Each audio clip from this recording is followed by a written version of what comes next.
Well, I think it's definitely fair to say that we dodged a bullet. For those rights to be maintained, which means we have to be vigilant, and it's just the nature of it. Yep, as it's a new day, a new era here in the United States of America, where clearly a lot of the wrongs are being fixed, a lot of the rights are finally being restored, as the corruption is being called out in real time in one of the most entertaining timelines of our lifetime. As it's not a good day for Europe, though. It looks like they're going through a lot of very significant economic problems, energy resource problems, and more importantly, larger geopolitical rifts against the United States that have only been exacerbated through their petty actions, arresting people for speech. I want to argue in this particular video how there's not a good future looking for Europe right now, especially with the meetings coming up ahead with the Russians and America that, of course, will be deciding the future new geopolitical order that Europe is doing its best to be kept out of, or to try to trigger both of the parties involved here that will be setting up the new ley lines, setting up the new norms, setting up what many people would describe as the new world order. As Donald Trump was recently asked about J.D. Vance's speech to Europe at the Munich conference, where J.D. Vance specifically said it's going to be a threat from within that's going to threaten Europe the most, as he specifically described how free speech is in retreat and not in line with the new American values that are being instituted by Donald J. Trump. Donald was just asked about this recently, specifically asking about what he thought about the European leaders not being happy with what his vice president just said. Vice President Vance's speech to the conference has ruffled quite a few feathers in Europe. What did he say to ruffle them? I don't know. He was talking about the freedom of speech and migration in Europe. Do you believe that European leaders have a fundamentally different view of the world than this administration's? Well, I heard his speech, and I tell you, you're talking about JD's speech, right? Yes, sir.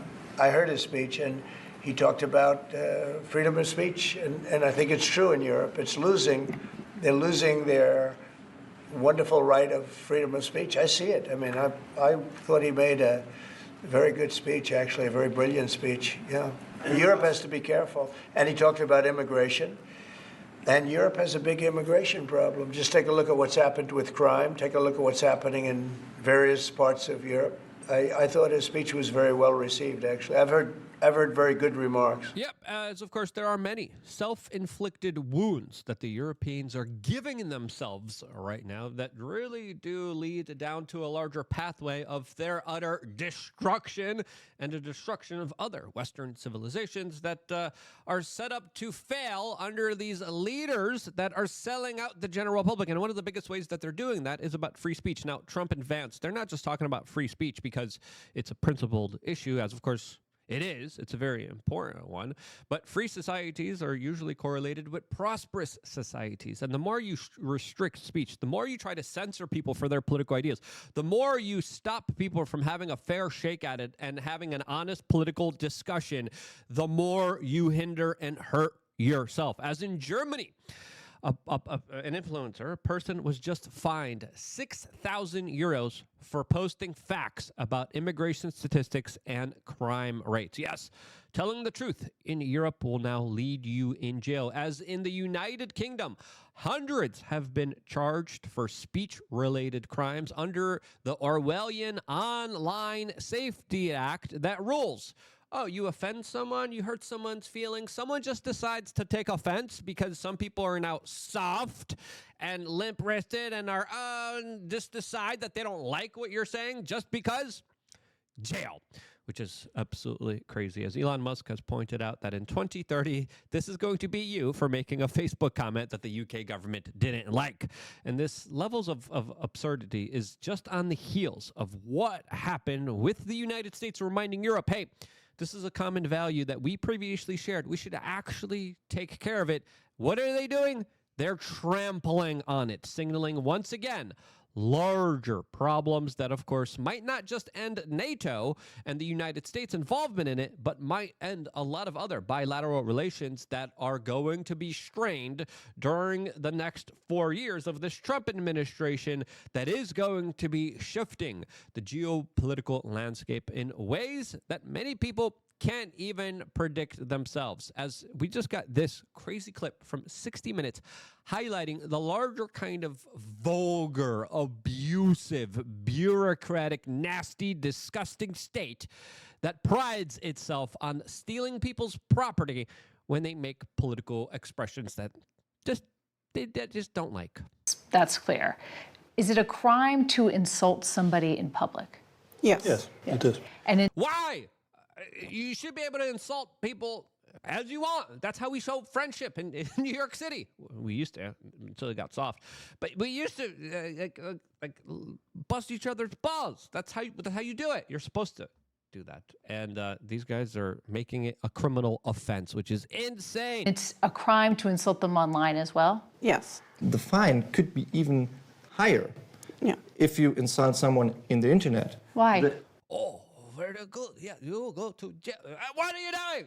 Are you kidding me? Really, literally, you're taking random comments online and you're internalizing them and making them that much more serious. The clip gets a lot more crazier, and there's a lot more stuff specifically dealing with these crazy, insane lunatics that we're going to get into in a little bit. But before we do, we wanted to tell you about a company that we decided to work with, as of course the United States is undergoing a unique recalibration of its entire way of thinking.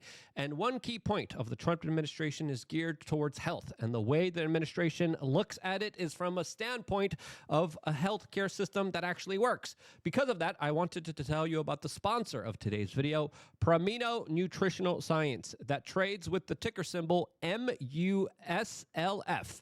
It's leading with some really cool innovations and exciting ideas, as the R&D and development expenditures that went into formulating and launching their product line on a commercial scale required 17 years of University of Arkansas clinical research. 17 years to come up with a proprietary formulation. It's not just that, as the budget for that research was $20 million. I made sure to, of course, do my due diligence here, and I was like, hey, can you guys show me what you guys are working on here? They actually sent me a spreadsheet of all the clinical studies that they were involved in, because I don't want to promote any scams. I don't want to promote any nonsense. We're going to link it in the description so you guys could do your own due diligence here. But this is some really interesting stuff here, as of course, as I recorded this video, this company's products, which are now available in the United States and in Canada, are generating revenue. Yet the entire stock market cap of Promino Nutritional, ticker MUSLF, is less than $10 million. It's precisely $7 million. Promino Nutritional founders purchased the formulation rights for the patented molecular structure of this protein-based science. This is patent protected and is also only peer-reviewed clinical studied protein in the world.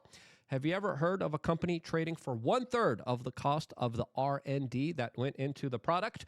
25 plus human clinical studies inside of the United States and worldwide patents associated with it, as numbers and actions speak louder than words. Promino Nutritional Science has a retail footprint that is the envy of most consumer-packed good businesses.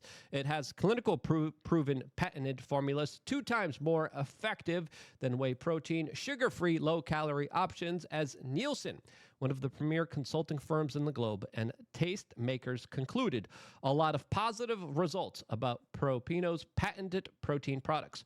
World-famous athletes are also working with this brand already as brand ambassadors, as Promino Nutritional Science, ticker MUSLF, has superior protein delivery. Research the company, look at its sales growth, and check them out. Again, their ticker is MUSLF in the United States, and we thank this company for working with us and sponsoring this very important message, which of course is only possible because of them working with us directly. So go check them out. The link is in the description so you could do your own homework and research on this particular company. Let's go back to the crazy Europeans and the actions that they're doing right now that is just absolutely hindering their progress, their growth, and their prosperity. Because in internet, it stays there. If we are talking here face to face, you insult me, I insult you, okay, finish.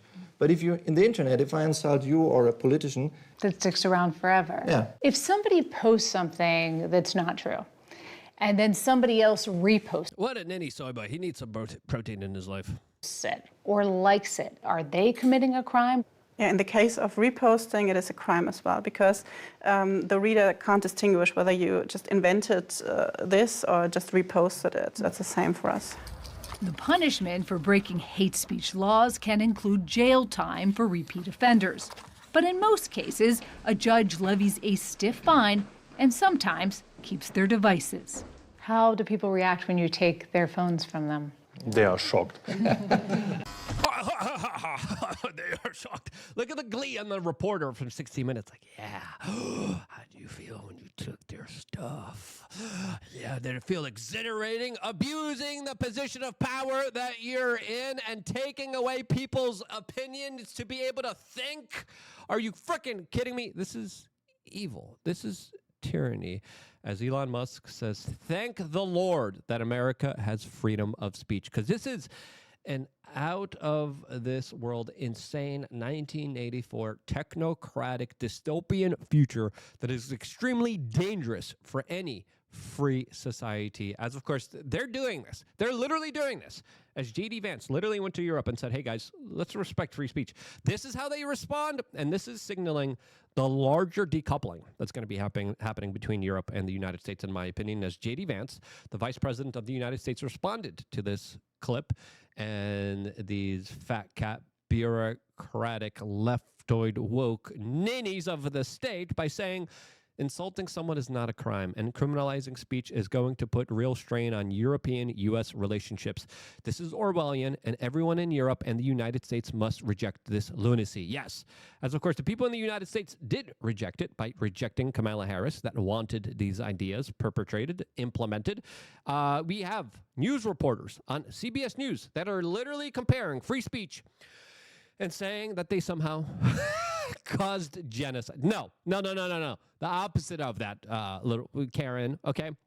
The opposite of that caused genocide there, as the propulsion of a lot of these woke, insane ideas and the bastardization of individuals who are trying to stand up for you are still going on in real time. And a lot of the propaganda efforts are falling flat here in the United States. Now, in Germany, though, and in Europe, though, the propaganda still is in full swing. So are the larger psyops. But again, Europe can't get their ish together.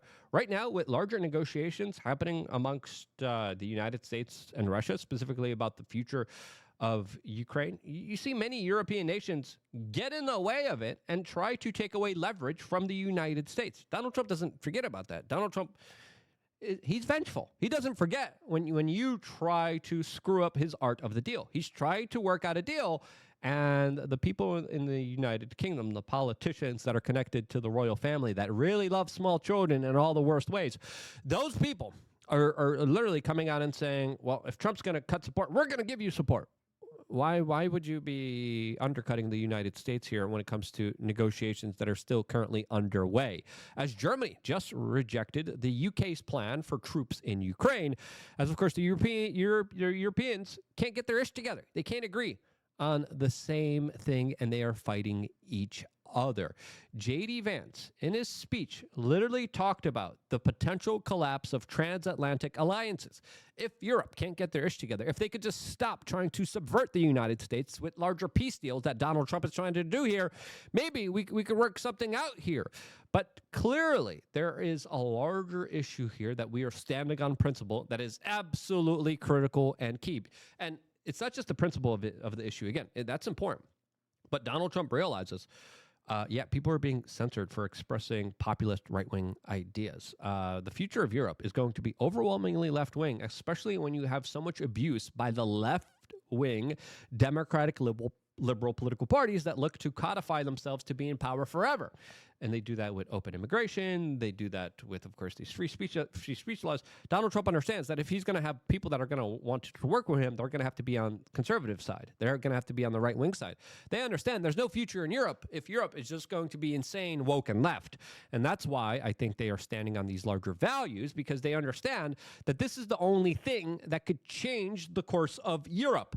Now, I would argue Europe's already far gone. And the only reason why America was changed was because of Twitter, was because of Elon Musk, was because of this larger social media campaign and fight that went on, that allowed people to actually see the truth, that allowed people to actually have a real discussion, that allowed political pundits to actually be politically active and engaged in the conversation, when previously, before, they were censored and destroyed, which left to Donald Trump losing the 2020 election. And this is why I think this is why Europe is heading towards the death of its larger kind of alliances, the death of NATO, as Donald Trump is also hinting.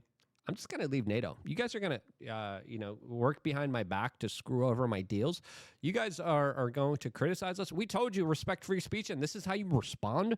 By trampling on it? By dancing on it? Are you freaking kidding me? And the propaganda, again, very thick in Europe, as the Telegraph has this article that reads, revealed confidential plan to put Ukraine in a stranglehold. And Ukraine, again, hasn't been playing ball with the United States here. Zelensky came out and said, I'm not going to agree to no peace deal that I'm not a part of. What if it's a peace deal that actually helps out your country and benefits your country? Trump is negotiating hard against Russia and Ukraine, but Europe can't see that. Europe is just mad that Ukraine isn't getting everything that they wanted, that Donald Trump isn't playing ball in their larger sociopathic scheme of bringing us towards World War III. That's the current insanity here, as Trump could soon withdraw troops from the Baltics, which, according to many analysts, would leave Europe very vulnerable to Russia. The Russian war machine has been activated. It is moving in full swing. It is producing a lot of military equipment that is readily available, as Europe is staggering. It's not doing that well, specifically when it comes to mass production. They don't have their ish together. They don't have the larger kind of war machine that the Russians specifically have here. And this could lead to a very vulnerable situation if the Europeans don't get their ish together. And more importantly, stop trying to counter and screw over Donald Trump in the United States. We get it. You're woke liberals. We get it. You're throwing hissy fits right now. The days of hissy fits should be over, okay? We had a lot of those. We don't need any more. We're okay. We've had enough here. And if we ever are going to have larger relationships, since, again, we're very ideologically opposed now. In Europe, they have a different set of standards, different set of rules. They have open immigration. They're destroying their energy resources and still somehow trying to wage a war with one of the biggest energy producers in the region that they're still reliant on. Hello, stupid's calling. You're stupid, you're dumb, and you're making some really awful, stupid decisions. Now, will they fix it? Will they stop doing it? Probably not. And that's why I think we will see the end of Europe. Shouts out again to the sponsor of this video. Check out their clinical studies. Check out what they got. Promino, drinkpromino.com is the website. The link is down in the description below. I love you guys. Stay tuned for more here on youtube.com/wearechange.